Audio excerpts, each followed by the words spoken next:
이 메시지를 받는 에베소 교회가 어떤 모습이었을까요?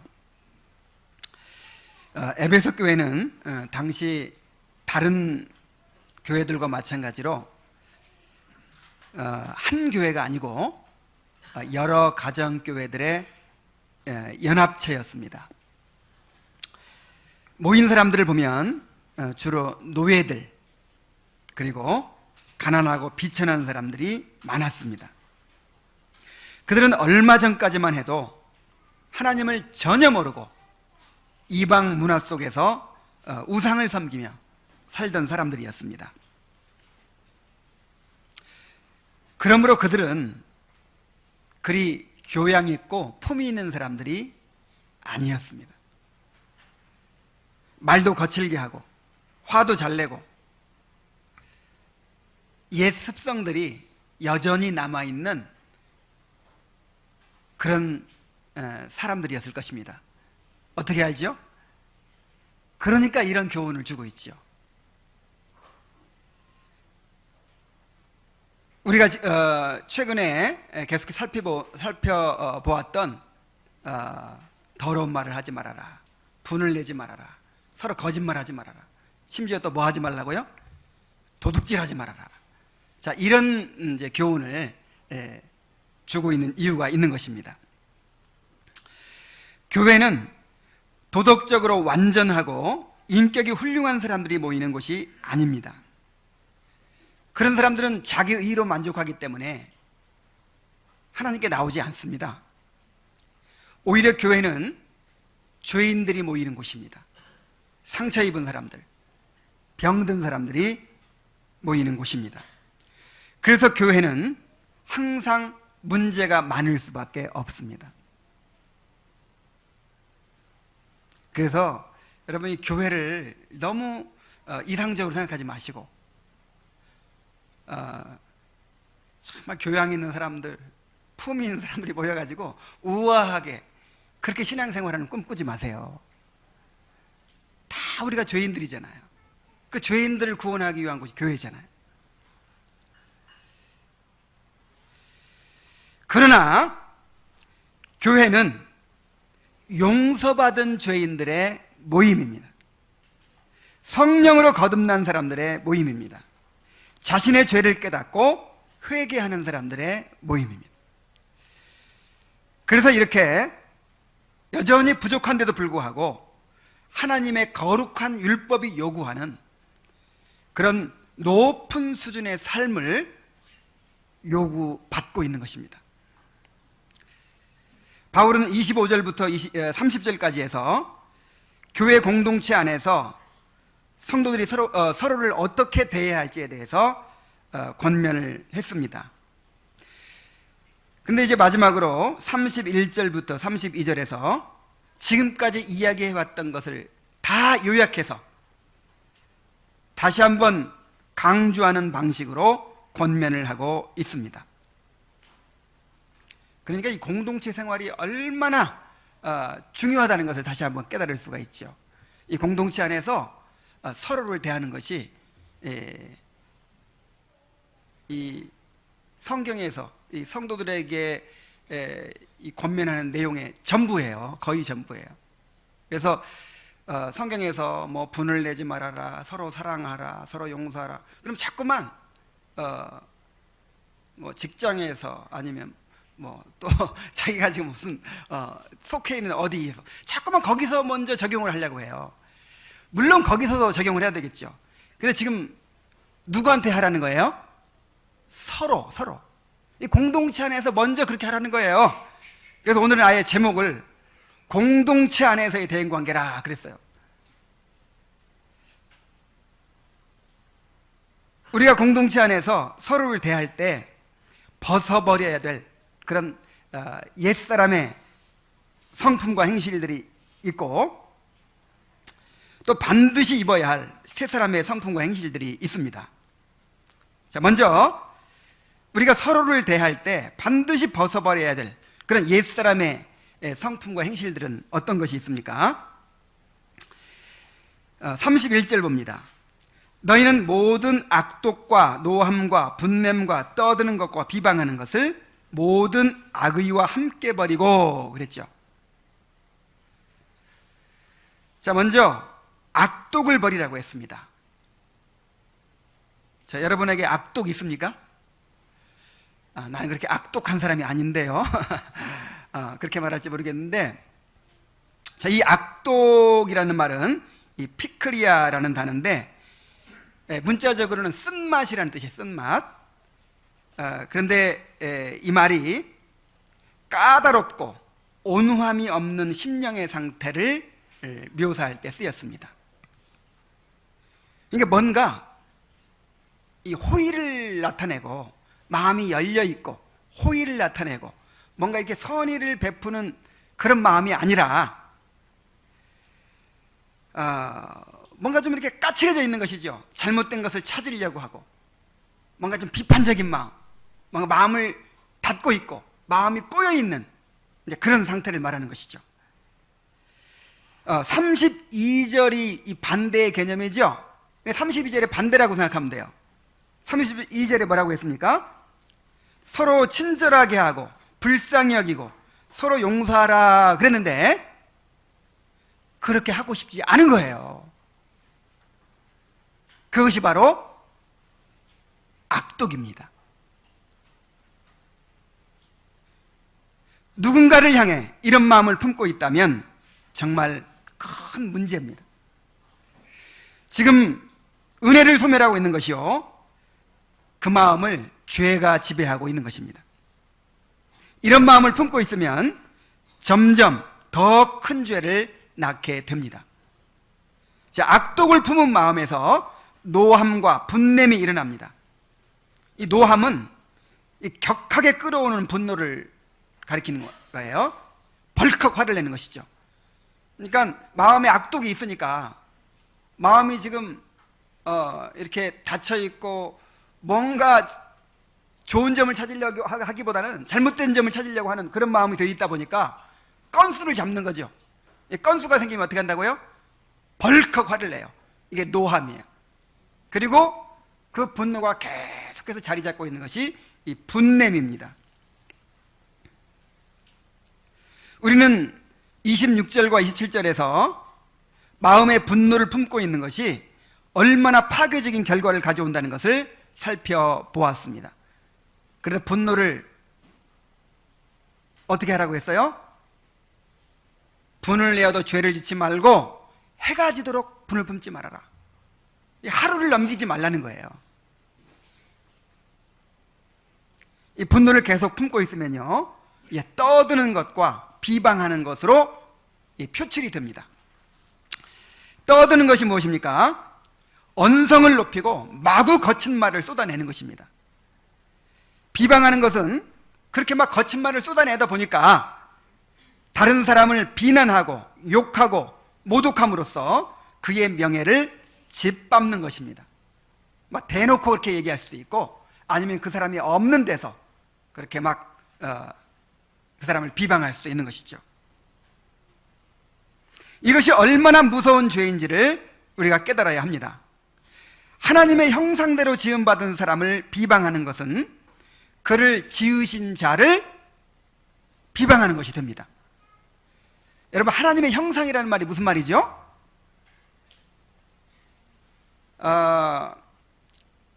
다시 말하면 우리가 하나님의 사진이라는 뜻이에요.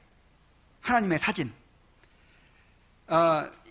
이 예수님 사진에다가, 예수님 그림에다가 침을 뱉고 발로 밟고 지나가라 막 이렇게 했다고 하잖아요.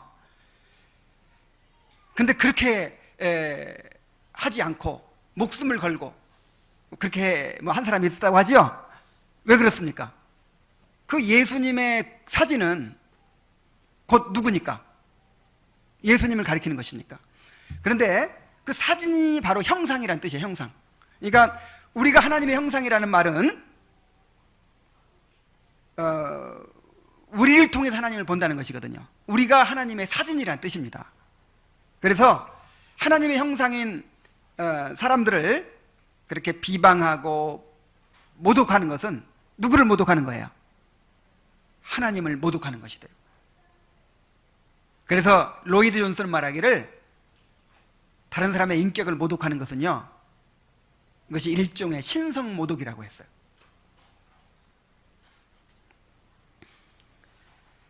우리가 지난주에 살펴본 30절 말씀에도 더러운 말을 통해서 성령을 근심하게 하지 말아라, 그 말씀하셨죠. 자, 그런데 이 모든 것들의 뿌리가 되는 것이 있습니다. 그것이 바로 악의입니다. 악의. 모든 악독과 노함과 분냄과 떠드는 것을 무엇과 함께 버리라? 모든 악의와 함께 버리라 그랬어요. 이 악의라고 하는 것이 무엇입니까? 다른 사람을 향하여 가지는 악한 소원을 의미합니다. 자, 다른 사람을 향해서 어떤 소원을 품어야 마땅합니까? 잘 되기를 바라야 되죠. 잘 되기를 바라고 좋은 일이 생기기를 바라고 축복하는 마음이 있어야 되겠죠. 그런데 내가 싫어하는 사람이 있는 거예요. 나에게 상처를 주고 자꾸만 나를 자극하고 꼴보기 싫은 사람이 있는 거예요. 그러면 어떤 마음을 품어요? 뭔가 잘못된 일이 생기기를 바라고 그 사람의 불행을 바라는 거예요. 뭔가 고통이 있기를 바라는 거예요. 심지어 내가 어떻게 그 사람을 안 갚음할까, 어떻게 괴롭힐까, 해를 입힐까 하는 그런 악한 의도를 품는 거예요. 실제로는 하지 못하더라도 마음속으로라도 그렇게 그런 악의를 품는 것입니다.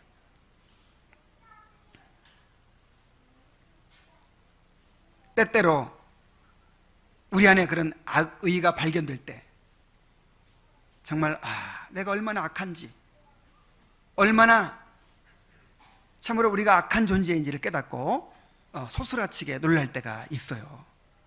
정말 내 편이었을 때는 나를 좋다고 따르고 막 그럴 때는 막 간이라도 빼주고 싶죠.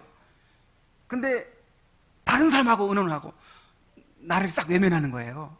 그럼 순간 어떤 생각이 듭니까? 그래, 잘 되나 보자, 이런 마음이 순식간에 생기죠.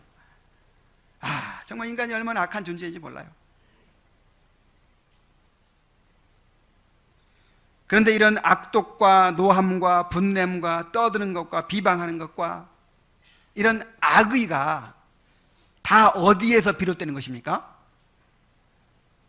자기 사랑과 이기심에서 나오는 것입니다. 철저하게 자기중심적이기 때문에 이런 죄악들이 나오는 것입니다. 자기 자신에게만 사로잡혀서 하나님을 두려워하지 않는 것입니다. 눈에 보이는 것이 없는 것입니다. 자신의 죄를 깊이 깨닫지 못하고 회개하지 못하는 것입니다. 하나님의 은혜에 대한 감사를 잃어버리고 당장 내 자신에게 채워지지 않는 것만 생각하는 것입니다.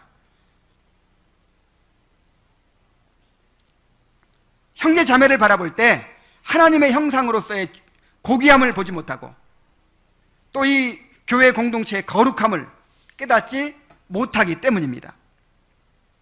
더욱 큰 문제는 이러한 상태에 있으면서도 문제의식을 느끼지 못한다는 데 있습니다. 상대방이 잘못했기 때문에 이런 마음을 품는 것은 당연하다고 생각해요. 상대방이 나에게 해를 끼쳤기 때문에 이런 마음을 품어도 정당하다고 생각해요. 겉으로 큰 죄를 짓는 것이 아니기 때문에 이 정도는 큰 문제가 아니라고 생각을 합니다. 그래서 회개하지도 않고 이러한 죄와 싸우려고 하지도 않고 은혜를 갈망하지도 않고 은혜의 수단을 붙들지도 않습니다. 여러분, 이런 마음은요, 거듭난 성도의 마음이 아니에요. 성령을 근심하게 하면서도 태연하게 살아가는 것은 이것은 중생하지 못한 마음입니다. 정말 성령을 모신 사람이라면 이런 상태로 살아갈 수가 없어요.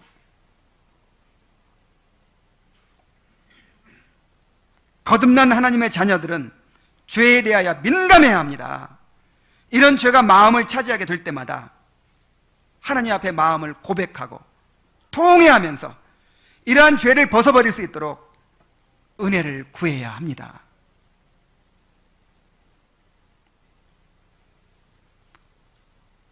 여러분의 마음 가운데 모든 악독과 노함과 분냄과 떠드는 것과 회방하는 것을 모든 악의와 함께 다 벗어버리게 되기를 바랍니다.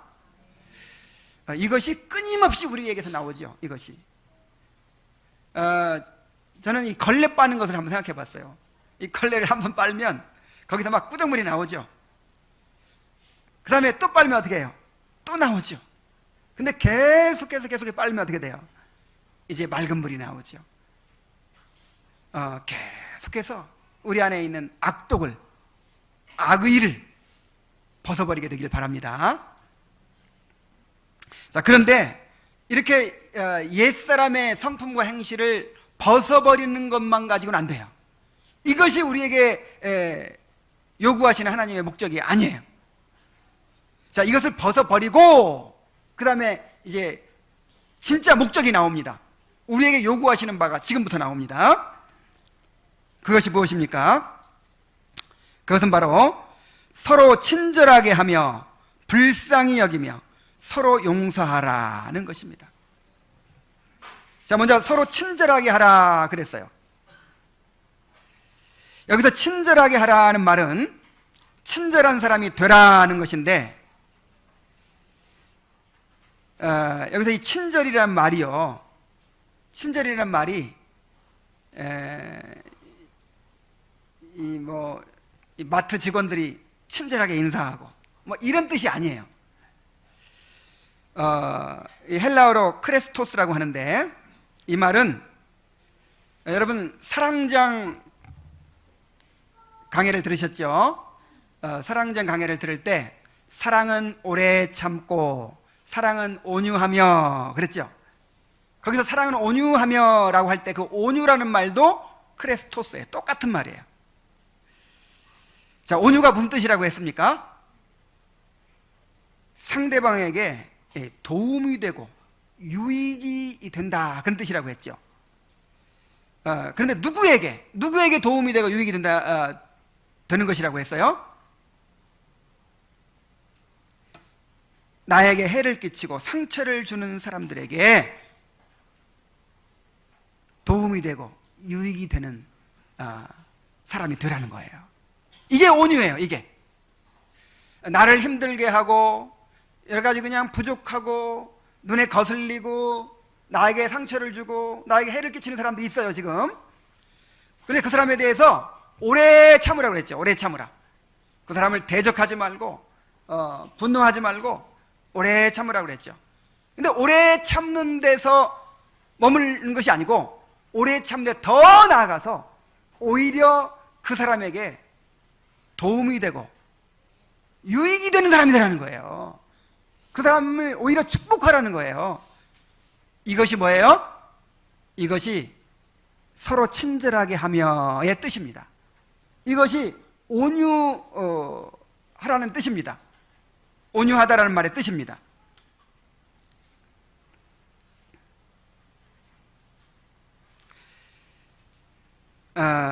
바로 우리가 버리라고 했던 그 악독의 반대 개념이죠. 그러므로 이 친절, 이 온유라고 하는 말은, 온유라고 하는 성품은 인간이 가질 수 있는 자연적 성품이 아닙니다. 성령으로 거듭난 자만이 가질 수 있는 새 사람의 성품을 가리키는 것입니다. 왜냐하면 이 온유는요, 원래 하나님의 성품이에요. 하나님의 성품. 하나님의 성품인데 성령으로 거듭난 자들도 그 하나님의 성품을 물려받은 거예요. 우리 누가복음 6장 35절 말씀을 함께 찾아보겠습니다. 누가복음 6장 35절.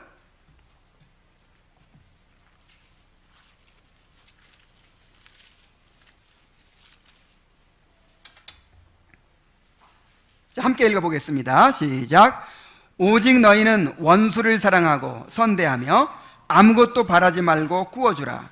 그리하면 너희 상이 클 것이요 또 지극히 높으신 이의 아들이 되리니 그는 은혜를 모르는 자와 악한 자에게도 인자하시니라. 자, 하나님이 어떤 분이라고 했습니까? 은혜를 모르는 자와 악한 자에게도 인자하시니라 그랬어요. 해를 의인과 선인에게 비추시고 비를 내려주시는데, 예수 믿는 사람만 비를 내려주시는 것이 아니라 예수 믿지 않고 예수를 믿으려면 내 주먹을 믿어라 하는 이런 사람들에게까지 다 비를 내려주신다 이 말이에요. 이렇게 하나님이 인자하신 분이기 때문에 그의 자녀인 우리도 원수를 사랑하고 선대해야 된다고 하는 것입니다. 여기서 말하는 또 인자라는 말이 또 크레스토스예요. 그러니까 친절하게 대하라, 그 다음에 온유하라, 그 다음에 인자하라, 이게 다 같은 단어입니다. 크레스토스. 또 마태복음 5장 43절부터 48절까지 또 한번 보겠습니다. 마태복음 5장 43절부터 48절까지.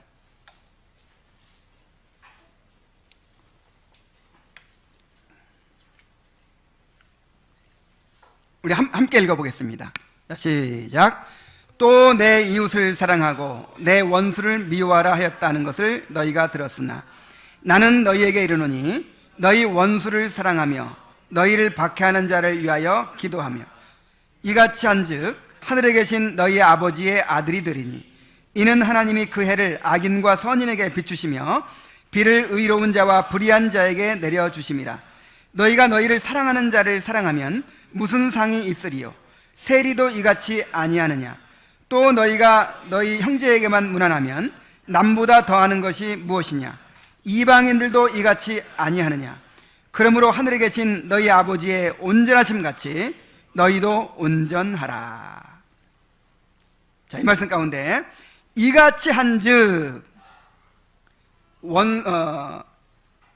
원수를 사랑하며 박해하는 자를 위하여 기도하는 이렇게 온유한 태도, 친절한 태도를 가질 때 너희가 하나님의 아들이 되리니 그랬어요.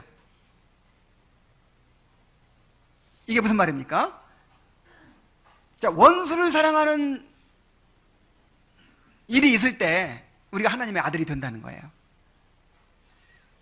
이것은 이 원인으로서 말한 건 아니죠. 그러니까 우리가 원수를 사랑해야 하나님의 아들이 된다, 그게 아니고 우리가 이미 하나님의 아들이 됐죠. 믿음으로 값없이 하나님의 아들이 됐죠. 거듭났죠. 이렇게 하나님의 아들로 태어난 사람은 하나님을 닮아서 원수를 사랑하게 된다는 거예요.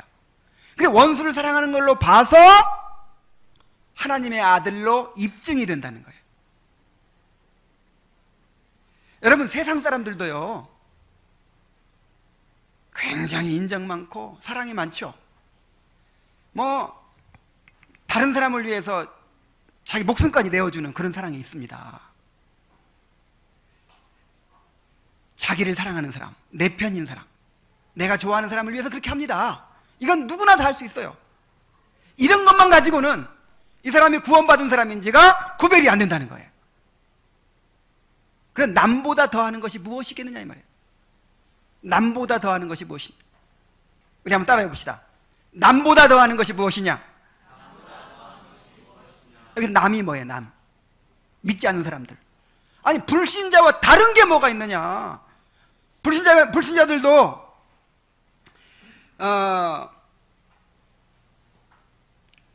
너희를 사랑하는 자를 사랑하면 무슨 상이 있으리요 그랬죠. 세리도 이같이 하지 않느냐. 아니, 나를 사랑하는 사람 사랑하는 거는 이거는 악한 사람들도 한다니까요.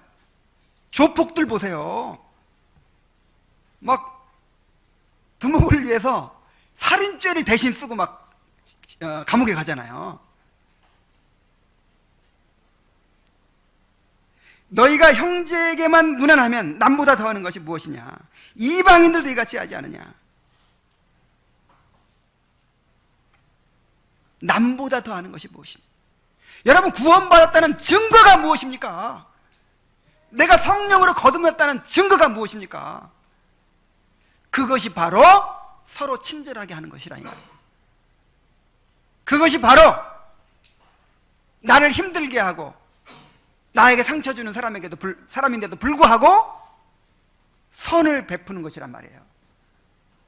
그렇게 할 때 우리가 하나님의 진정한 아들로 입증이 된다는 것입니다.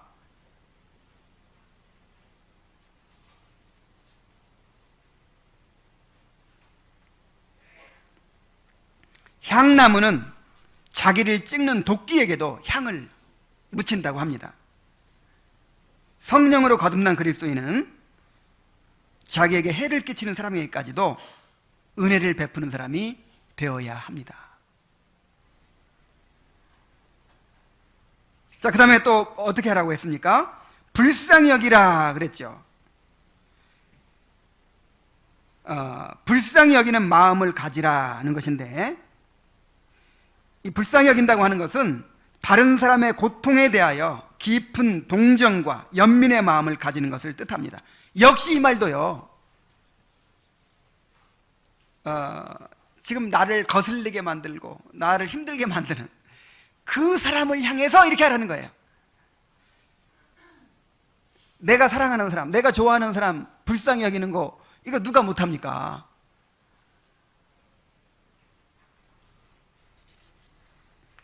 그래서 불쌍히 여기는 건 역시 인간의 자연적 성품에서 나오는 것이 아니고 성령으로 거듭난 자가 갖게 되는 하나님의 성품입니다. 하나님이 이렇게 우리를 불쌍히 여기셨습니다. 우리는 항상 우리 마음에서 하나님을 밀어내고 하나님의 영광을 더럽히고 거룩함을 침해하며 살아갑니다.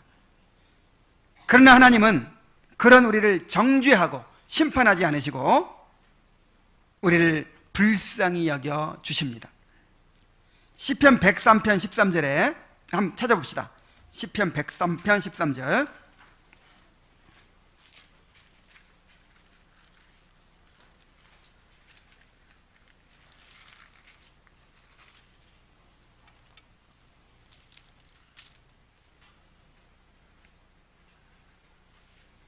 (13절) (14절을) 한번 같이 읽습니다. 자, 시작. 아버지가 자식을 불쌍히 여김 같이 여호와께서는 자기를 경외하는 자를 긍휼히 여기시나니 이는 그가 우리의 체질을 아시며 우리가 단지 먼지일 뿐임을 기억하심이로다. 우리 교회 아빠들 보세요. 우리 어린아이들 키우는 아빠들 보면 참 아이가 띵깡 부리고 귀찮게 하고 그냥 말썽 부리고, 자, 그럴 때 그 행위에 따라서 대응합니까? 이것은 버릇이 없는 거, 예의에 어긋나는 거야, 뭐 이것은 올바른 행동이 아니야, 이렇게 합니까? 그렇지 않지요. 불쌍히 여겨요. 아, 우리 아이가 배고픈가 보다, 잠이 오는가 보다, 아, 원하는 것이 있었는데 들어주지 않아서 실망했나 보다. 그리고 그 아이의 그 아픈 마음을 봅니다. 그 아이의 마음을 동정합니다. 그런 것처럼 우리 하나님이 그렇게 우리를 불쌍히 여기신다는 거예요. 우리의 체질을 아신다고 그래요. 체질을. 우리가 철저하게 부패하고 연약한 존재인 것을 아십니다.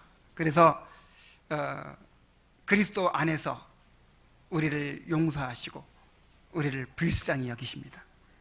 우리가 하나님께서 불쌍히 여겨주시기 때문에 이렇게 살아가고 있는 거예요. 우리 행위에 따라서 하나님께서 대응하신다면 우리는 하루도 살아남을 수가 없어요.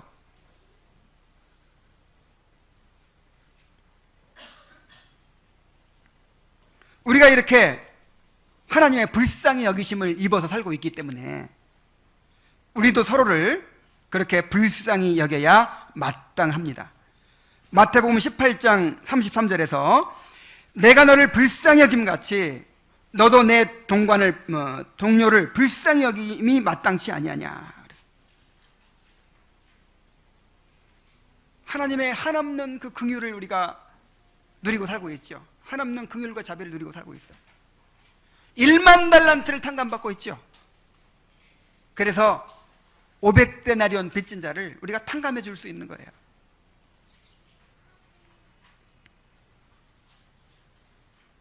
우리는 다른 사람들을 바라볼 때 판단하고 정죄하는 마음이 아니라 이해하고 동정하는 마음으로 바라보아야 합니다.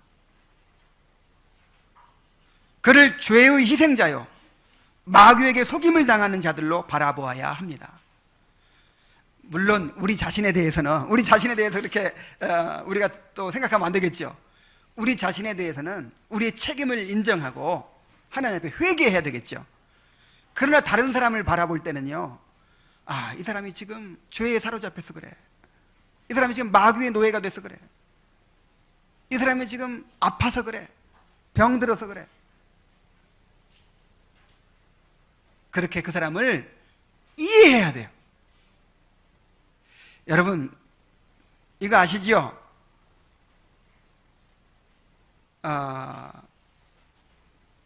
정말 이 마음에 상처가 있는 사람일수록, 정말 사랑이 필요한 사람일수록 사랑하기 어려워요. 그죠? 뭔가 마음에 고통이 있으면요, 이 가시가 돋치는 거예요. 사람이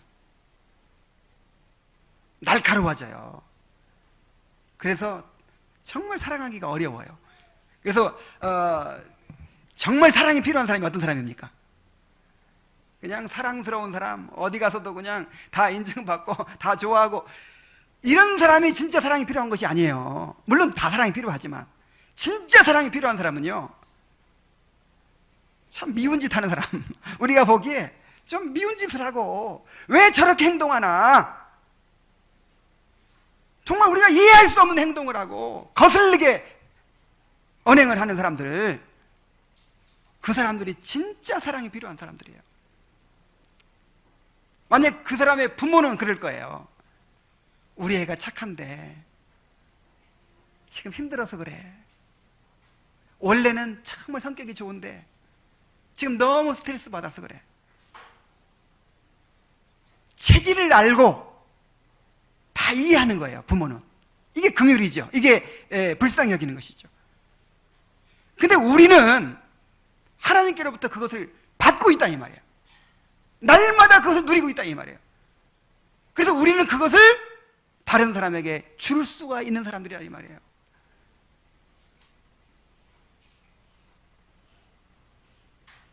그런데 죄사함 받고 성령 받았다는 사람들이, 하나님의 긍휼과 자비를 누리고 살아간다고 하는 사람들이 왜 그렇게 마음이 메말라 있는 것입니까? 왜 그렇게 여유가 없고 이해심이 없는 것입니까?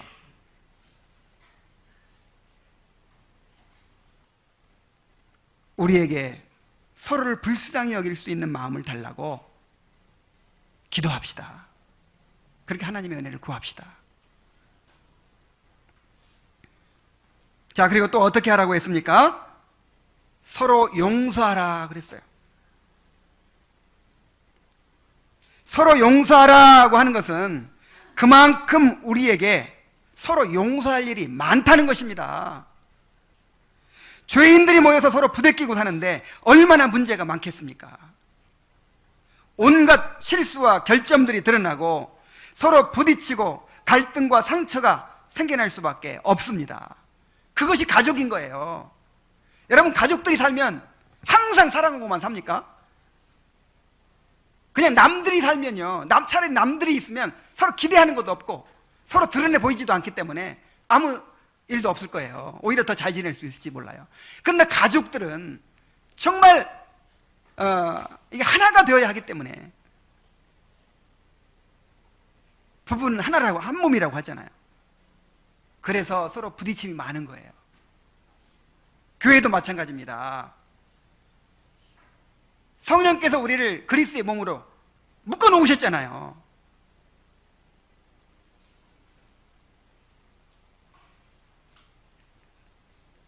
그래서 이 사람들이 모인 곳에는 악독과 노함과 분냄과 떠드는 것과 비방하는 것과 또 악의가 만연할 수밖에 없는 거예요. 그러나 교회는 다릅니다. 교회는 문제도 있지만 해결도 있는 곳이에요. 가정이 그런 곳 아니에요? 가정. 이 남과는 한 번 싸움, 대판 싸우면 어떻게 되죠? 다시 볼 일 없죠. 그러나 부부는 어때요? 대판 싸우고도 다음날 아침 밥 먹어! 그러잖아요.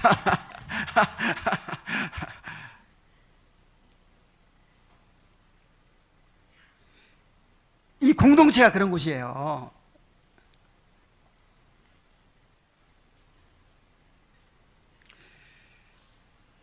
죄가 드러나지만 용서가 있는 곳이 바로 이 교회입니다. 교회는 용서의 공동체예요. 그리스도인은 끊임없이 자신의 죄를 발견하고 애통하며 회개하는 자들입니다. 그리스도의 보혈의 공로를 힘입어서 날마다 죄 용서의 은혜를 누리며 살아가는 사람들입니다. 이렇게 하나님의 용서를 누리고 살기 때문에 또 서로를 용서하며 살아가는 사람들입니다. 하나님의 용서를 누리고 있다면 그것이 다른 사람의 죄를 용서하는 것으로 드러나야 될 줄로 믿습니다. 골로새 3장 13절에 누가 누구에게 불만이 있거든 서로 용납하여 피차 용서하되 주께서 너희를 용서하신 것과 같이 너희도 그리하고 그랬어요. 불만 많죠? 불만이 하나도 없어요? 생깁니다. 같이 있다 보면 불만이 생기지 않을 수가 없어요. 다 죄인들이고 불완전한 사람들이잖아요. 그래 불만이 생기거든 어떻게 하라고요? 서로 용납하여 피차 용서하되 주께서 우리를 용서하신 것처럼 그렇게 용서하라는 거예요. 마태복음 6장 12절에 주님께서 우리에게 이렇게 기도하라고 하셨죠? 우리가 우리에게 죄 지은 자를 사하여 준 것 같이 우리 죄를 사하여 주시옵고. 여러분 이 기도 매일 하고 있습니까? 주님께서 가르쳐 주신 기도 매일매일 이 기도를 하고 있어요? 이 기도를 주신 목적이 무엇입니까? 우리에게 죄사함의 은혜가 날마다 필요하다는 거예요. 날마다 우리는 이 죄사함의 은혜를 누리고 살아야 됩니다. 늘 죄를 짓기 때문에. 죄 덩어리예요. 우리가 죄 덩어리. 또한 우리 공동체 안에서 늘 서로의 부족한 점들을 보고 서로 상처 입고 부딪히고 살기 때문에 서로 용서하며 살아야 된다는 것을 보여주는 것입니다. 매일같이 용서받아야 되고 매일같이 용서해야 되는 것이 바로 그리스도인의 삶입니다. 그래서 이 기도가 늘 필요한 거예요. 우리가 우리에게 죄 지은 자를 사하여 준 것 같이 우리 죄를 사하여 주옵소서.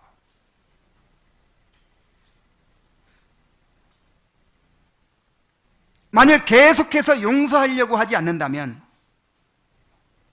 그 사람은 아직 죄사함의 은혜를 경험하지 못한 사람이라고 할 수 있을 것입니다.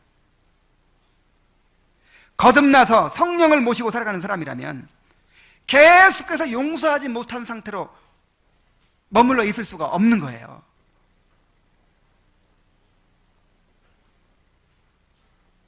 그런데 특별히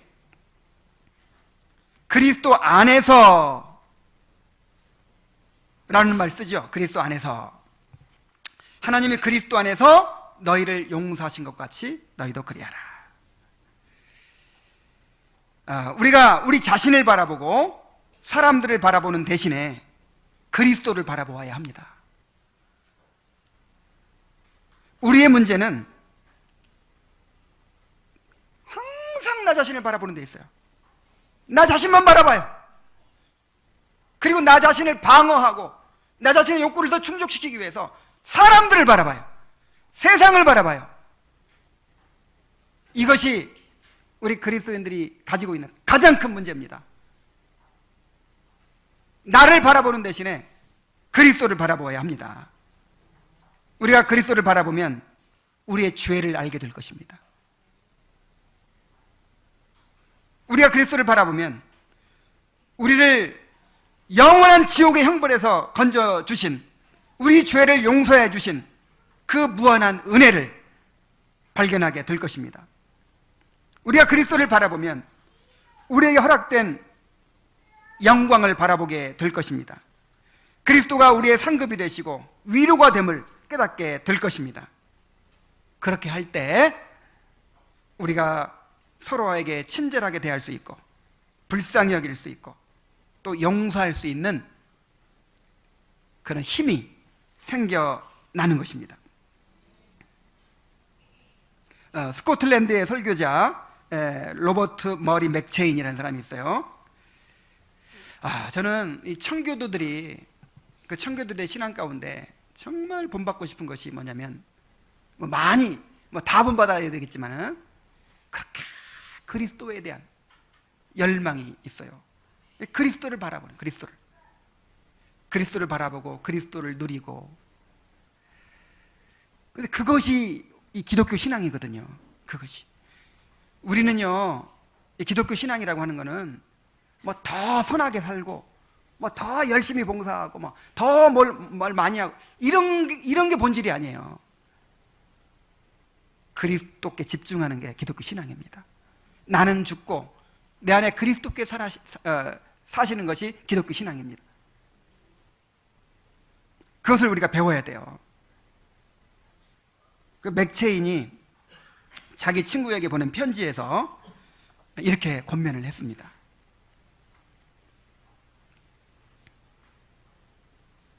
주 예수를 힘써 배우게, 자신을 한번 주목할 때 그리스도에 대해서는 10배로 주목하게.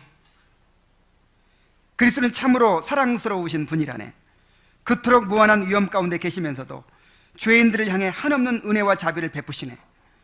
죄인의 괴수에게조차 말일세 하나님의 미소를 한껏 누리게, 그분의 빛나는 광채에 온몸을 녹이게, 사랑으로 자네의 모든 것을 주목하여 보시는 온유한 시선을 느끼면서 전능하신 그분의 품에서 쉼을 얻게나. 마음을 황홀하게 하는 감각, 바로 그리스도와 그분 안에 있는 모든 것으로 인한 감미롭고도 탁월한 감각으로 자네의 영혼을 가득 채우게. 이것은 무슨 미사여구가 아니죠. 친구에게 보낸 편지에서 실제적인 권면이에요.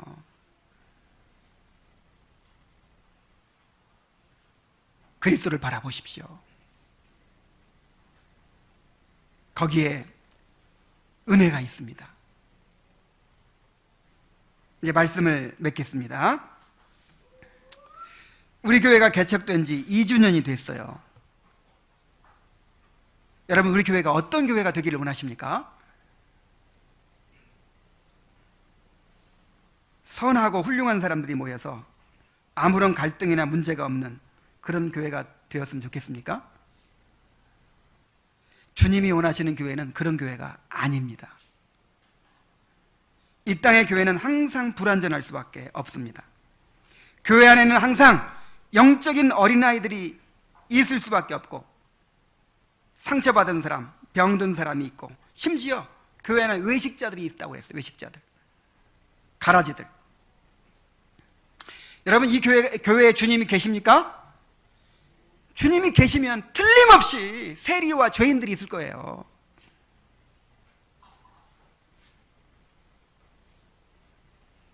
무엇보다도 우리 모두가 여전히 죄성을 가지고 있잖아요.